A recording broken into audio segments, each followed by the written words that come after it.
ga sako zuwa lahira.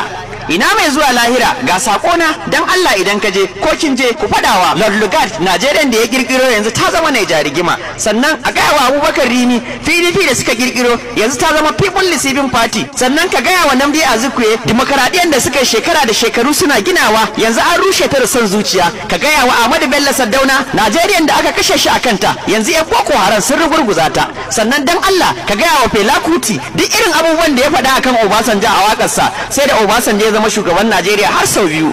Sannan ka faɗa wa Murtala Rahmat Muhammad har yanzu sai mun kunna kendil muke ganin haske saboda babu wutan nefa a Najeriya har yau. Dan Allah kuma na san zaka haɗu da dalegiwa ka faɗa masa yanzu yan jaridan Najeriya sun koma yaran masu kuɗi da yan siyasa. Idan kun haɗu da Shehu Usman Dan Fodiyo a Barzahu ku ce masa masu mulkin zaluncin da ya yaka yanzu sun ci gaba da mulkin zalunci. Sannan Hajiya na san za ku haɗu da Kinsara Wiwa ki faɗa masa wallahi har yanzu matasa ba su da aiki a Najeriya. Sannan na san wajibi ne ku haɗu da Kin Jaja of Afobo dan Allah kar ka manta ka faɗa masa yanzu mun zama bayi a ƙasar iyayenmu ta Najeriya. Allah sarki Hajjaji na san babu makawa sai kun haɗu da sa Abubakar Tafawa Balewa dan darajar iyayenki ki ce masa yanzu fa wallahi ilimi ya fi ƙarfin dan talaka a Najeriya. Oga dan Allah na san za ku haɗu da baban mai malfa ka ce masa to burinsa ya cika yanzu muna cikin talauci ƴaƴansa ne kawai masu kuɗi. Sannan Hajiya Baba ki faɗa wa Malam Aminu Kano har yanzu fa talaka na mutuwa a asibiti saboda yana 5,000 ki faɗa masa kin baro mu muna ta kuka komai ya rigice a ƙasar mu ta gado. Allah ka ba mu zaman lafiya a ƙasar mu Najeriya ƙasar mu ta gado. Ƙasar da ƴan mata ba sa karɓan fulawa ko kat a matsayin gift sai dai ka ba su cash. Ƙasar da idan kana cin abinci akuya za ta zo ta yi loma ɗaya ta gudu.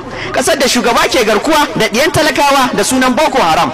Ƙasar da ake sayar da gyada a kwalba ruwa kuma a leda fiye wota.